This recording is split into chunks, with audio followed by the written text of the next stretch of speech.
Welcome to the Dropship Podcast, where you'll learn how to build and grow a high-ticket dropshipping business and hear stories from successful e-commerce entrepreneurs. Let's kick this thing off.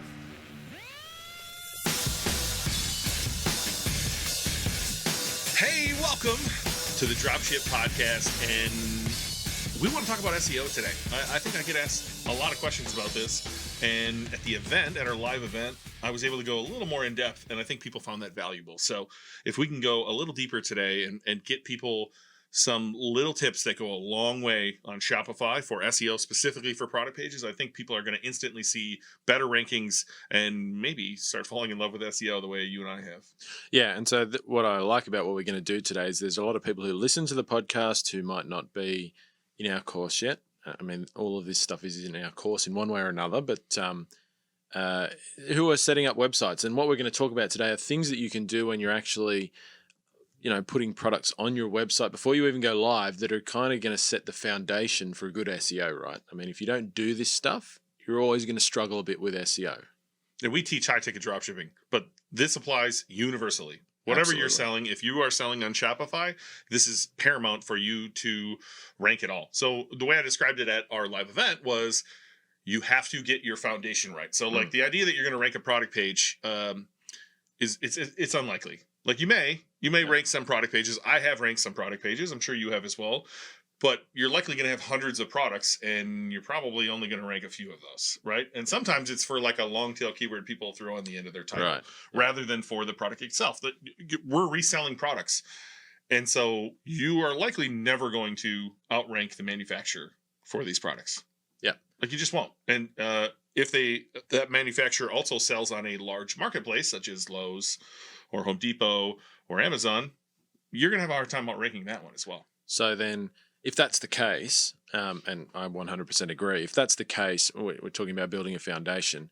If we're not actually doing this to rank the pages as such, like we might for a collection page or a blog post or something like that, why do we need to do it? Why is this actually important? So I try to address this as looking at your website as a whole picture. And if Google comes to your website, specifically for high-ticket dropshipping, you're reselling products. Oftentimes, it's very easy to just take the description from your supplier, put it on your product page, and at that point, you have what Google deems as useless content on your site. Because it already exists somewhere on the internet. Why do they need to also index you so that you can have something they've already got in their catalog? Yep. And so if we can take the time to make this unique and go through all these steps I'm going to run through, again, this is all inside the course as well, then you can show Google that you have unique content, that you're telling a story about your website. So we're building this foundation of giving really Google's robot what it wants, and then we have to walk this fine line of also giving our customer what they want in the meantime. But if we can do that across the hundreds of product pages we have, then when we work really hard on our collection pages, when we work really hard on our content, those aren't hindered by the other pages on our site holding them back. They actually have a chance to rank very, very quickly. So we have to get our products right before we can get anything else right, in my opinion. Yeah. So if you're listening in, we're going to walk through some stuff here. Like I would just having a look at so many people's websites and who are trying to build these businesses or just any e-commerce website for that matter. So many people don't get this right. It's basic stuff. So really, if you're building a website, even if you've already set one up and you're live, like, pay attention here. You want to do this. This is so important to your overall high-ticket dropshipping journey. If you can get SEO happening in your business, like you have such a stronger, less disruptable business on your hand. Anyone can run ads, right? Anyone can run ads. Anyone can come and get in your ad space anytime. People can't just come and get in your SEO space anytime, and a lot of people just won't. So if you can do this, and you've got to get it right, with the foundational stuff first, man, you're in such a strong position in your market. Well, some of this, we're going to go a little fast. There's a lot to it, but at the same point, it's we often say this, it's simple, but it's not easy, right? It's a checklist. It's a step-by-step thing, something you can outsource and have your team do this as they upload new products or go back and fix old products. But it's a lot of work, and you have to do it. And so it's simple, not easy. There's a lot to it. It's all in our course. So if you've been considering buying Dropship Breakthru, this is your sign after you listen to this that you're like, wow, I kind of want that spreadsheet. I kind of want to work through all this stuff. A lot of this we built into the Superstore theme for our students. We give a heavily modified version of Superstore to our students with this stuff in it. So the things that we're modifying right out of the gates are technical SEO. We had Leighton Taylor from Envision.io make some changes to the Superstore theme for us. If you are already a student listening to this, you can go watch his videos in our course and make these updates. If you already have a theme and you purchase our course, just work through that. Again, we teach everything on the Superstore theme because we give you a free copy of that. Your own personal, we buy you a theme license copy when you sign up for our course. So I'm just going to work down this list. If you have any questions, John, or you think the listener might have questions, just hop in. So the first thing that I usually look at is, do you have schema markup, snippet and code and organizational markup? And you can do all of that with one simple app, JSON LD. I believe we have a video in the course. If it's not in there yet, she has made it for us. Ilana Davis from JSON LD has made a video for us. We recommend it to every student. So super simple. If you don't have the JSON LD app, go buy it. Like, there's not much to that. What is schema? Schema is, and I've done an entire presentation on this, but essentially, like, go to Google and search a product, and if you see a price and review stars and other things underneath the product, that is schema being pulled in. It's providing Google more information about the page they're looking at. Same with if you look up a restaurant, you might be able to see their menu on the right-hand side of Google. If you look up a product for sale, you might see products being pulled that aren't shopping ads. There's a bunch of different kinds of schema markup. Just go to Google and type in what is schema markup, or go to ChatGPT. I bet they would tell you all about that. And just to go back, a lot of people will look at the app that we recommend and say, well, that's really expensive. Why do I need an app? And someone will be even more of a smart ass and say, well, I can just do schema markup myself. This is true, but the schema markup changes. Like, it's not a constant. So even if you set it up yourself, it's going to be on you to constantly make sure all of your schema markup is up to date. And why bother doing that? Like, as a business owner, you don't want to be on top of that when you can pay for an app and they're fantastic. They update the app and the markup that's applied to your site whenever it needs to be. And there are other apps. I've heard people say, well, this one's only $19. Should I do this one? It also does all of my alt tags for me and a bunch of stuff that I'm going to shit all over here a little bit later in this episode. Look, we don't get a fee. We are not getting any fee from JSON LD. It's just the best one on the marketplace. And so I would recommend that. All right, moving down, some things that are in our course. A canonical script, which tells Google this page is the same as this page, so that you don't have duplicate content. You don't have a collection that has 7 pages of products all getting indexed equals page 2 equals page 3. It's just the main page that you want indexed. And so we have a little piece of canonical script that goes in your theme. Super easy, very hard to explain over a podcast, but it is in our course. You can just copy and paste it. Or I believe the theme that we're handing out when you sign up already has this stuff baked into it. We also remove within collection. So if you go to a collection, if you have a store already, go to your collection page on a Shopify store and you will see you are in /collection/collection name. And if you click on a product, it likely goes to /collections/collection name /products/products names, product name. And now if this product exists in any other collections on your site, you now have duplicate content. You have the same product page within a different collection.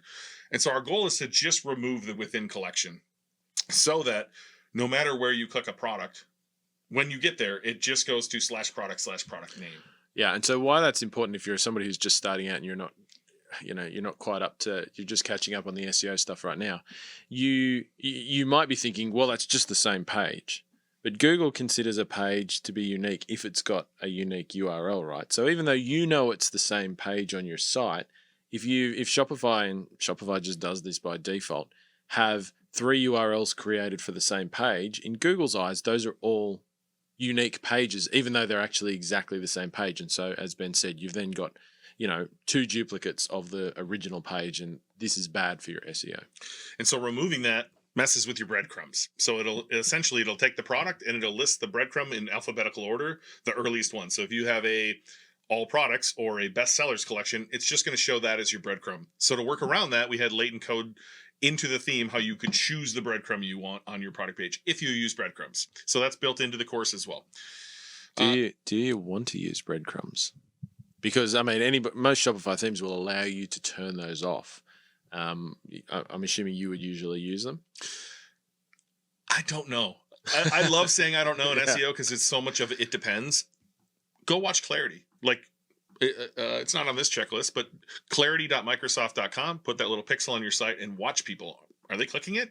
Like, wait a month and then go look at a heat map. Is anybody actually clicking the breadcrumbs on your page? Is it pushing things down further below the fold? And by below the fold, I mean when a page loads. What you see is above the fold. If you have to scroll, that's below the fold. If your breadcrumbs are pushing things down, probably getting rid of them. I want as much above the fold as possible.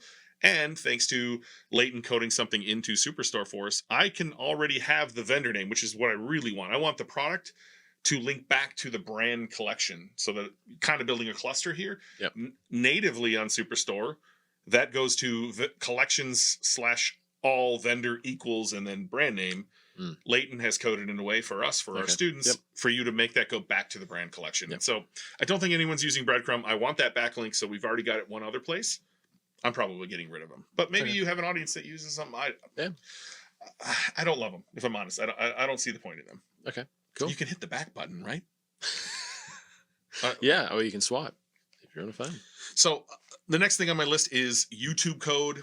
If you just standard embed a YouTube video, it has to pull all of the information from YouTube before it can finish loading your page. And so I would challenge anyone listening to this, if you already have a product or a collection or anywhere you have a YouTube video and you have a YouTube video on there embedded, go to pingdom, pingdom.com and run a speed test on that page and then pull the video out of there, refresh, run the speed test again, and you'll probably cut your load time in half, which is kind of wild to think about. And so what we've done is find a way to lazy load the YouTube video. So you'll still see the thumbnail, you'll still see a play button, everything will look like a video that you can play, but nothing has loaded yet until a user actually clicks on the video. Then it takes the 2.5 seconds to load the video, depending on your internet speed.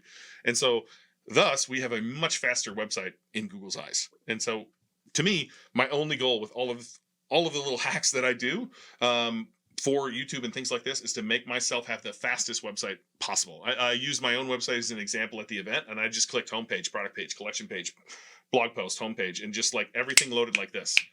And if your site doesn't load like that, Google doesn't like you as much. Plain and simple. Yep. Neither does your customer. Absolutely. Yeah. So, lazy loading these YouTube videos, again, it's in our course. It's honestly kind of complicated. Like, it's not a super easy thing to do. There used to be apps for this, and they mysteriously disappear from the Shopify app store here and there. So anytime I can have a developer code something rather than use an app, I'm always going that direction. Like, why pay a monthly fee when you can pay a one-time fee and take care of it?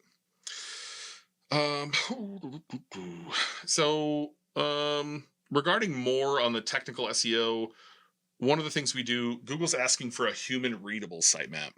So you've probably seen your sitemap that Shopify makes for you, which is /sitemap.xml, just your site. But you want one that's human readable. And all that means is a page that lists out a link to everything on your site. Yep. No one uses this page. No. I don't even know why Google wants one when they already have the other one. But you can pull in some code onto a page and it'll auto-generate this for you, and you simply put the link in your footer and you are just, again, making Google's robot happier. And so, again, shout out to Leighton here. Leighton built this into the theme for us. And so you just need to set up the page for this and then go dictate, here's the pages I want indexed, which some of them we don't want indexed, and I'll get into that next. And here is the blog or blogs that I have on Shopify so that I can pull all that data in. Then it just automatically makes a page for you. Yep. Awesome. Yeah. Nice. Super easy. Moving back into index and no index, one of the examples I like to give is if you go to Google, type site:yourwebsite.com, no spaces, hit enter. It'll say, we just did this for Dropship Breakthru, and it was like 29 pages are indexed by Google. And in that 29, we found a few we don't want indexed. We did. They do need to exist, but they don't need to be indexed by Google. And so if you take that 29, put 29 cups out on the table, and then imagine a gallon of water, and that's whatever your domain authority is. I think ours is in the 20s somewhere. You're pouring that into 29 cups. Now, if we can no index some of those pages that don't need to be indexed by Google, like your contact us page, like your privacy policy, like your terms of service, like that page you created 3 years ago for 2019 Black Friday sales, or the multiple bestsellers collections that you have. If we could just remove some of these pages, either by deleting them because they shouldn't be there, or no indexing them, now we can pour that water back into the other cups, and just the overall authority of your site gets a boost on the pages where you actually want that. Yeah. Yeah. And often, you can have pages on your site that don't even they actually detract as well. Like, I mean, they just don't have any content on them, right? Even if they need to exist. So once again, I mean, no index is a very simple thing to do, right? I mean, in the course, we teach people how to do it. It's inserting like a little snippet of code and, sends Google that signal that they don't need to be indexed. Yeah, once again, shout out to Leighton. I don't use any other developer. I realize there's a ton of them. I only use Leighton. He does great work. Envision.io, if you want to check out Leighton. He has built this into the theme for us, made it very simple to do these things. A couple of other little tweaks that I have in here of like just making sure people are doing this, which is not quite technical SEO, but if you have any 404 errors, go fix them. Like go into Google Analytics. Do I have any? Oh, they're landing on this page and they shouldn't. Just go make a redirect. And then have you signed up for Google and Bing Search Console? I think you'd be shocked how many accounts I've jumped in where they don't have this at all, which is just kind of wild to me. Yeah, right. And then your H2 on your reviews, it starts off as customer reviews on almost every, stamped, judged, any of the tools you're using.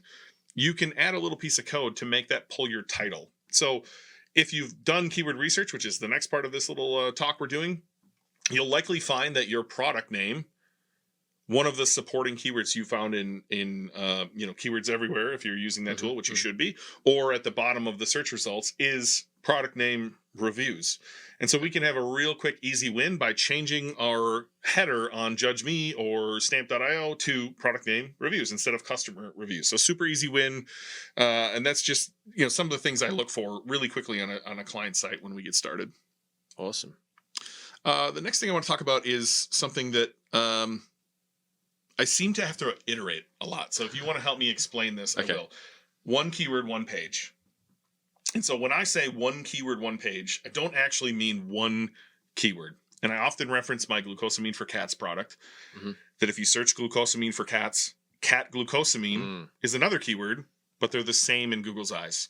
So if you sell a product, and I think at the event I used an air purifier from Austin Air. If you sell the Austin Air HealthMate Plus, that's likely the name of your product, Austin Air HealthMate Plus Air Purifier. And that should be your title. That's your one keyword, one page. But Google's going to show the same results if you searched HealthMate Plus Air Purifier, Austin HealthMate Plus. Austin Air HealthMate Plus. Like there's a bunch of variations of this, and you can just go to Google and play around in the search bar and it'll kind of show you some other examples. You'll also find these in your high priority campaign as well, or your medium or low, depending where you're kind of funneling those keywords. You can, somebody's searching it this way and somebody's searching it this way. You can stumble on the different variations of the one keyword. But what I often see is people trying to shove many keywords into one page, right? So they'll put the product name and then they'll put, best whatever, it's often on collection pages. They'll name the collection and then they'll make another subheadline that's best product type of 2023, and then product type reviews, and then everything you need to know about product type. They're just they're kind of mixing a bunch of pages together rather than giving Google what it wants, which is if you can find what I said before, Austin Air HealthMate Plus Air Purifier, HealthMate Plus Air Purifier, Austin Air HealthMate Plus. If you can find those variations in which Google's giving you almost the exact same search results, that's one keyword. Yeah. So Google calls them close variants. It's like a close variant. Yeah. That's the terminology.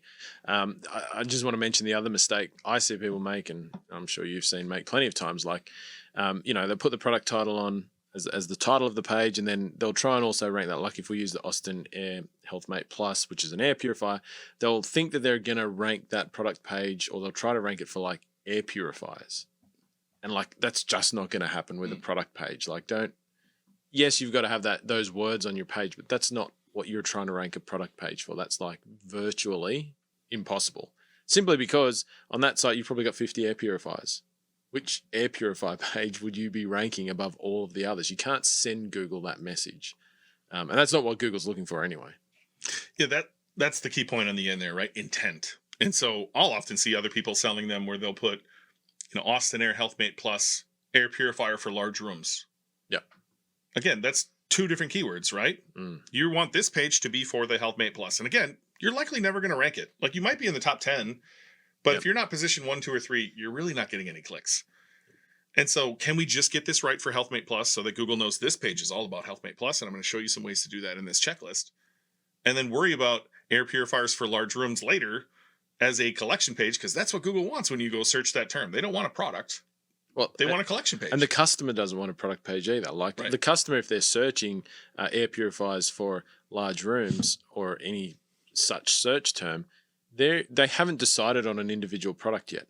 They're looking for options, right? And so it disrespects the customer journey to say, I'm going to force you to look at one product page. Well, like what if their budget is for $4,000 and you show them a $10,000 product, or their budget is much lower and it's just not paying any attention to the customer journey, let alone what Google wants to do that. And I love that often SEO and the customer journey, they just go hand in hand, right? Absolutely. Yeah, I did an entire presentation on this for VIP Day and how you can tie these together. Still working on a name, maybe the sweet spot or something. Yeah. But tying back to intent, give Google what it wants. If you're unsure what to make for a keyword, go to Google and search it.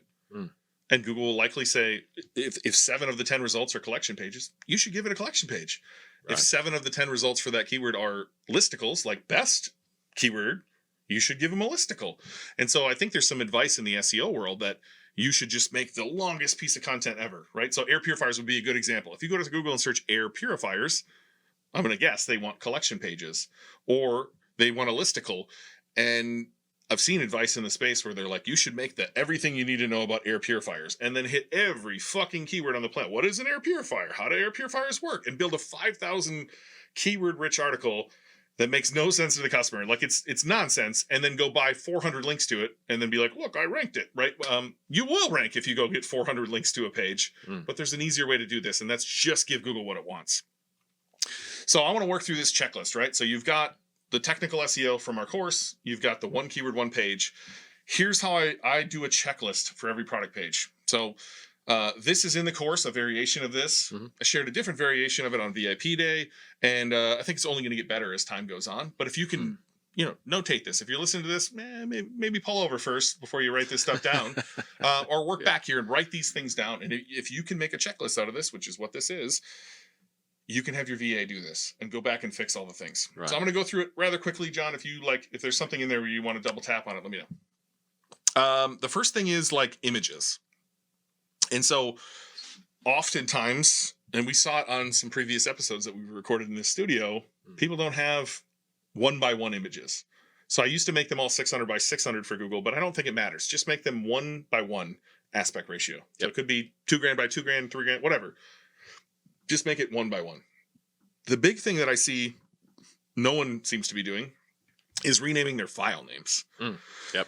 And so once you've got these images from your supplier, you've pulled them into Canva or Photoshop and you've made them 1x1, which, by the way, don't stretch them. Leave a little white bar on the sides or the top if it's oblong or lengthwise, but make them 1x1. But rename that file name. Yep. And you remember the keywords we were looking at before? We found 10 of them. That's all one keyword. I want you to sprinkle those within these images. So your main image better be the most searched one. That should also be the H1 of your page, which we'll get to in a minute. Your second image might want to be the second most searched one, and so on and so forth. And we're sprinkling them in while describing the photo. Yes. So I can't stress this enough. Describe the fucking photo you're looking at. You will thank me later. I'm not even going to go too in depth on this. Just fucking do it. Describe the photo you're looking at. So insert keywords, sprinkle out if you found 10 variations, sprinkle those 10 throughout the photos. Change that file name, pull it down to your computer. I like to use, it looks like a Diet Coke can. It's called JPEG Mini, but there are a lot of free tools out there like compressedjpeg.com. Yeah. And so just to stop there, when Ben says describe the image in the file name, you can still use the product title at the start, but then you might add on to this or a variation of the product title, as we talked about with the Austin Air HealthMate Plus. But like each image is going to be slightly different. One might be on a side angle, and one might be on the back of the product. One might zoom in on a part of the product, like a feature of the product. And so if it's the side view, it's like whatever the variation product title you're using, side view, right? If it's a focus on part of the product, like say what that is. But you can still have those variations of the product title in there, right? Yeah, for that exact product. Austin Air HealthMate Plus Air Purifier front view. Austin Air HealthMate Plus in black rear view. Yeah. HealthMate Plus power knob. Yeah, that's it. Like that might be it, right? Yeah. But I'm varying those keywords and I'm describing the photo. Yep. And then again, pull it out, compress those. So compress.jpg is a great tool. You can pull them all in there. It'll compress them and pull them right back out for you before you put them into Shopify. And then once you get them into Shopify, alt tag them. And for me, if you do the file name and the alt tag the same, it'll save you a lot of time. And I don't think it matters that they're the same because you should be inserting a keyword and describing the photo. That all makes sense? If it doesn't, hit us up in the Facebook group. The Dropship Tribe is what you can look for. John and I are very active in there. If you have questions around this, just shoot them in there. Or if you're a member of our course, Slack is always the best place to get in touch. So the next part of this has to do with the H tags. So I've seen, working on lots and lots of sites, people like to use these H tags for aesthetics. Yeah. Like, I want something big and bold here that shouldn't be a headline, but I'm going to make it a headline 1 because it's big and bold. I don't know how to make anything bigger or smaller. Honestly, it's a little difficult on Shopify if you don't do a little bit of HTML coding. But you should use your H tags to tell Google what this page is about. And you should do so in a hierarchy, if you will. You should have one H1 on your page, ever. You should never have 2 H1s on any page ever. For your product, it's super simple. It's the product title. Yep. And it's automatically done for you. So the main keyword for which you want your product to rank, if it indeed does rank, or the highest search volume around the product name is likely what you're going to go for here, that's your title. It needs to be under 60 characters, or 70, I believe they say. I'd go under 60. If you can do that, great. I see too many people, Austin Air Healthmate Plus Air Purifier, some part number, and then telling you how big of a room it can do, and like throwing a bunch of stuff on there. Don't do that. It's not worth it. Just name the title. That's it. That's your H1. Your H2 should support the main keyword. So when we found Austin Air Healthmate Plus Air Purifier as the most search volume, that's our title. Whatever keyword we found that is the same, that has the second most search volume, that's going to be in our H2. I like to put that right at the top of the description and form it as a question so that it gets the customer ready to explore what is in the description. Yeah, there's a balancing act there, right? Because you want people to read your description, because once again, if you've got great copy in your description, which over time you should develop, it's actually going to increase your conversion rate if your customer consumes at least part of that, right? Because it's going to answer their questions, going to identify the outcome that the product provides. So if you've got a balancing act, you want to hit your keywords there, but if you can do it in a way that also entices the customer to read on, grabs their attention, then you're doing a good job. I think I looked at an example in one of my sessions at the VIP day on a site, and this is the temptation that people get into with these H2s, is just to stick a whole load of shit in them. Like we looked at one, remember, it was like 3 lines long on a particular solar website. And it just had like every term in it that could possibly describe that product, like specifications, the title name, what type of product it was, what it was used for. It was all just in this. Yeah. It just made no sense whatsoever. And it's just like a throwback to, like, I don't know, early 2000s SEO marketing. It's just like, you can't do that anymore. It wasn't paradise. Google does Google does not like that. Please do not do that. So this one, I found one here.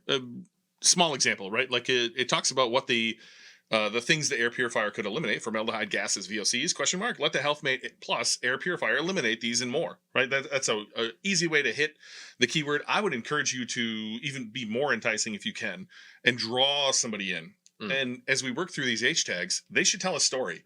So go to anything that you like looking at on a product page on your phone and tell me how much you're reading that wall of text. Like, even with selective bolding, which you definitely should be doing, shout out to Leanna Patch, and breaking up your description, writing it like a copywriter, people still aren't reading it most of the time.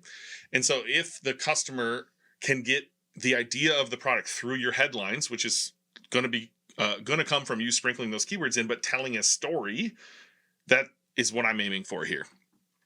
So when I jump back to the spreadsheet, title has the main keyword, H2 has the second biggest keyword, and your H3s have the other variations inside of them. You can say specifications.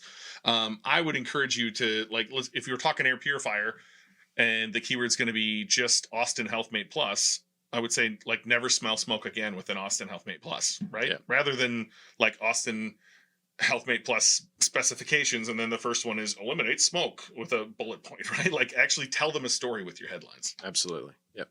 Great. So that's how you do your H1s, H2s, and H3s.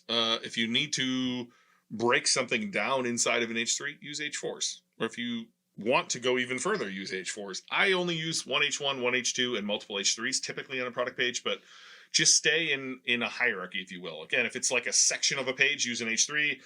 highlight some things in H4s if you need to, then do another H3. Make them your sections of your page. Yeah, I think a product page is rarely the length where you need to go like H2, H3, H3, H2, H3. Like you might do that on like a longer form blog post or something like that. And that is sometimes the correct thing to do, because H2s are really about identifying sections, and you can have subsections, etc. But product page, rarely do you need to go back to a H2 again after you've done some H3s, I think. So I think that's right on. So jumping to the next one, it's a simple yes or no. Do you have images in your description? If the answer is no, you're doing this wrong. You need images in your description. You can use the same ones from above. I would encourage you to try to find lifestyle photos or things that tell the story you're trying to tell throughout your headlines. And then, did you change the file name? Did you compress them?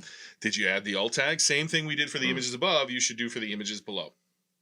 So if you don't have images in your description, this is your call to get some of those in your description. Not only does it allow you to, again, hit some of those keywords from the multiple we found for one keyword, one page, it's just more aesthetically pleasing to your customer. If they come to your site and they see a big bold thing and then a whole bunch of bullet points, just specifications or things like that, like that's, to me, that's not interesting. That doesn't draw me in. And you can tell a story with just headlines and images if you have to, and then hopefully that draws them in to read some of the copy that you should have spent a decent amount of time on.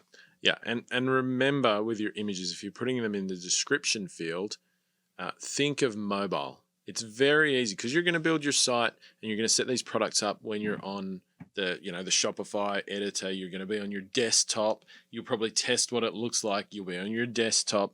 A lot of images, if you just grab an image that's a landscape shaped image, so it's wider than it is tall, when that goes onto a mobile, it's going to get real small. It's going to get squashed in, and it may not actually provide any real benefit to the customer. So in some cases, you may need to edit images or even get new images created by a graphic designer or somebody to make it specifically fit better. I think on balance, and so square images is probably the way to go here if you can, rather than landscape images. You don't have to go like vertical, those vertical tall ones, because that's going to look crappy on a desktop. But square ones, I think, is a good balancing act that'll work best between both. Because the reality is, for anyone listening to this, the vast majority of your traffic is going to be on mobile. So it's not a great idea at this point in time, I don't believe, to build things for desktop. Yeah, the first thing I do when I publish a page is go look on my mobile phone. What does this look like? How well does it read? I'll often hand it to my wife, who, despite being married to me for many years, is not a marketer, does not get the marketing. She still falls for all the old tricks. And so I'll just have her look and be like, what do you see when you read this? And she'll point out things I never even thought of. So I would encourage you to look on a phone and then, go have someone look on the phone for you and see if they can give you some tips. Yeah, another great reason why those shorter headlines are better, short punchier headlines, because that one I was talking about, that was like 3 lines on a desktop of big chunky letters. When that went onto a mobile, it took up the whole screen, the headline. If a customer sees that, they're just going vomit on it and then go to another website, because that's just disgusting. I have so many jokes for it. No, it's like an inside joke for us on who built all of these sites that look like that. We'll try to keep our jokes to a minimum here. All right, so the next checkbox on my spreadsheet here is YouTube code. And we kind of went through that. We did. So when you put a YouTube video on your product page, if you use one, make sure that it's lazy loaded. That's it. Oftentimes when you sell a product in high ticket dropshipping, it has a manual. Mm-hmm. Like we often sell things that come with user manuals or how to put them together manuals, a lot of different types of manuals really. And you're probably going to want this on your product page. And so I think if you go to Google and search your product, just the way we found product name reviews, you'll probably find product name manual as a keyword Google's lumping together here for this keyword. So we want to add the manual. Why not hit the keyword as well? Again, just provide relevance to Google. So this could be an H3 at the bottom, product name manual. Now here's the key. No headline should ever be a link. So it's really easy to think, I'll just link this headline right here. And then I'll go to it. Never make a headline a link. So I would make the headline, product name manual, or whatever the search term is that you found around that, and then put a little blurb beneath it and with body text link to it. And then I would go one step further. So I would go to Google. I would download a PDF image that you're allowed to use. I would pull it onto my computer and do the same thing we did with images. I would change the file name of that PDF image to product name manual. I would then compress it, upload it to files in the back end of Shopify, then pull that into my product page and alt tag it product name manual. And for every single product on my site, I'm doing this. So you're going to have in your files section in Shopify hundreds, if you have hundreds of products, hundreds of the same PDF image, but they're file named differently. And then when you put them on there, put them right next to the headline and alt tag them product name manual. Again, just another way to make it readable to somebody who can't see the image, but also, again, we're just hitting another keyword here. Yep. And so super simple thing. Did you add a manual? Did you change the file name? Did you alt tag it? That is my 3 for that. And then the last few things are, is the URL the main keyword for this product? I think it's super easy. If you got this right in the first place, you got the URL right? Yep. Shopify just takes your headline and makes it your URL. If you are going back and editing these, you likely have a long string for your URL, and you might have to change it. And now, particularly if you were duplicating one product page to do the next, it'll say copy of, copy. Those are the worst, yeah. Yeah. There are some pitfalls of you changing the URL, and I want you to be aware of them. I'm going to speak for SEO, John. You can speak for Google Ads, and maybe we can kind of mesh together here. When you change a URL, you are essentially creating a new page. When you do so in the bottom in your meta description in your product page, Shopify says it made a redirect. I would encourage you to double check that. Make sure it actually redirected, because sometimes it just doesn't work. And you definitely don't want that. No. So double check your redirect, make sure it works. 2, if you were already ranking for the other URL, this is going to displace that. And so if you were super high up, I may not touch it if you were super high up there. Likely you're not ranking for anything because you did it wrong, and that's okay. And so changing it will actually improve your ranking, but I want you to be aware of that. Yeah. It also messes with your shopping feed. I don't know if you want to go into how that affects your Google shopping ads and how, potentially that could get you suspended. Yeah. So, I mean, I think there's a couple of points there. So Google generally doesn't like to see a lot of large scale changes in your shopping feed all at once. And so creating a ton of redirects really quickly. And there are apps that will allow you to bulk edit redirects, like you post them all at once. Like you put them in line by line, but you post it all at once, and that's going to push through to your shopping feed all at once, and Google's going to see massive amounts of change. That these days, Google is very touchy when it comes to the misrepresentation suspension you can get in Google. I mean, there's probably tons of people who are listening to this that have been through that. I've been through it myself. Ben's currently in it. You really just, if you're already running ads and you're doing some of this work, it's just be careful. It's really not worth, if you're making sales via ads, getting kicked out of, temporarily out of Merchant Center just because you made a bunch of redirect changes. So just do them in smaller groups, right? That's all I'm saying. I'm not saying don't do them for that reason. I'm just saying be mindful. And it's not just redirects. Anytime, doing mass price updates that don't push through to your feed properly, and then Google crawls your site and you've got different prices to what's in your feed. I always like to make changes that push through into the product feed more gradually. It's just a bit safer. But also, when you change the URLs, it can make, in your product groups in your Google Ads, it can make them become unpopulated with products. Even though you still see them there in the interface, when you hover over the product group, the individual product, and there's nothing in it. It says 0 products in this product group, which means you're not actually running ads for it anymore. It's simple to fix. You just re-subdivide your ad group and add the product back in. But that can happen. It doesn't create a new, unlike on the organic side where changing the URL basically makes it a new page. It's a bit different in Google Shopping. It's still the same product because that's the individual product is tied to the product ID field, not to the URL. It's a little bit different, but it can still cause hassles for you. So always, if you're making these changes, just go into your ads and check. Is the product still there? Is it still live? Is it still getting impressions and all of that sort of thing? And if it's not, fix it. And make sure when you hover over it, you're seeing the new name of the product, right? If it's still the old name, it hasn't updated yet. So make sure you're seeing the new name, and then make sure you do it in all 3, right? I could see someone updating it in 1 and not in the other 2, and then your whole waterfall doesn't work anymore. So that's a URL. Super simple, I think. And you want to get it right. It's a ranking factor, not only on product pages, but every page you create. So a lot of these spreadsheets I have for collections, for pages, for blog posts, they say the same thing in a lot of places. This is one of them. Get this right. You don't want to get this wrong. Next up is your meta description. So your meta is what shows up when someone searches you and is underneath your title in the Google search results. Now, Google says this is not a direct ranking factor, but it sure does help you get clicks, which is a direct ranking factor, right? So you're going to want to get this right. I follow 3 simple rules. It contains the main keyword, which we determined for this page. It tells people exactly what they'll find when they click on the page, when they click on your result, and then tells them to click. I think it's super simple but effective. And you can vary this in many different ways, but if it contains the main keyword, that will be bold if that's what you're ranking for. So it'll kind of pop off this page. If it tells people exactly what they're going to find when they click, they don't land on your page and go, what the fuck is this? And hit back, which is a really bad signal to Google. And then simply tells them to click. So you can do that by saying shop now or click here, or there's a lot of different ways to do this. And ChatGPT can probably do it way better than BK can do it. So, but if it contains those three things, and again, you could probably feed this into ChatGPT. I'm writing a meta description. It needs to be 160 words or less. It needs to tell people they're going to land on a product page, and it needs to contain this keyword and tell them to click. Write me 30 versions of this, and it'll probably spit out one that's pretty good. Yeah, there's a couple of little... So anytime you want somebody to do something online, doesn't matter if you're on video, doesn't matter if you're communicating with them in text, if you want them to take an action, you have to specifically say it.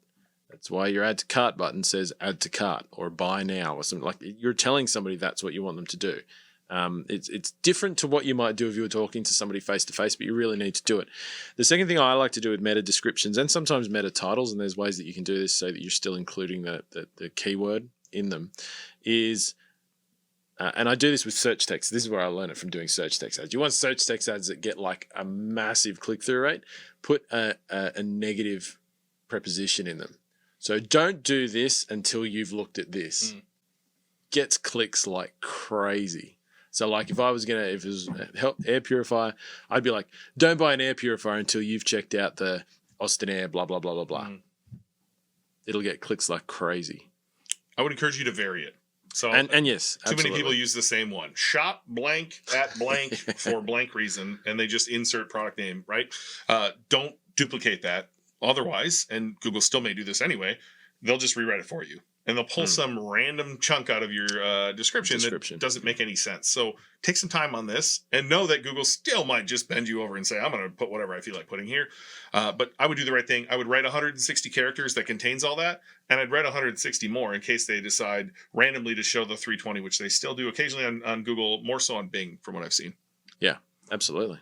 And then the last one here is, I work with a lot of people after they've already set up their business, and they've simply copy and pasted from their manufacturer. And so if you can do everything on this checklist, get your images right, get your file names, get your H1, H2, H3s, all of that, and you simply rewrite the first paragraph, Google's going to like you.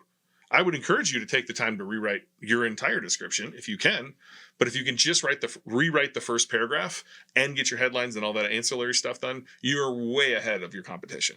Yeah. And once again, from a customer journey perspective, your first paragraph there and that headline that sits above it, that first H2, I mean, that's what hooks the person in, right? That's what your chance to, if they're going to read anything, they're going to read that. It's the same on a blog post or a collection page. It's always the hook on the heading and the first paragraph. And if you can like inject a bit of fun, a bit of humor, or just something that's really customer, like your ideal customer specific, I should say, you're just going to hook them in, and it's so much more likely that they'll consume anything else, and they'll just like you more, right? That's your big opportunity on that page to really grab someone.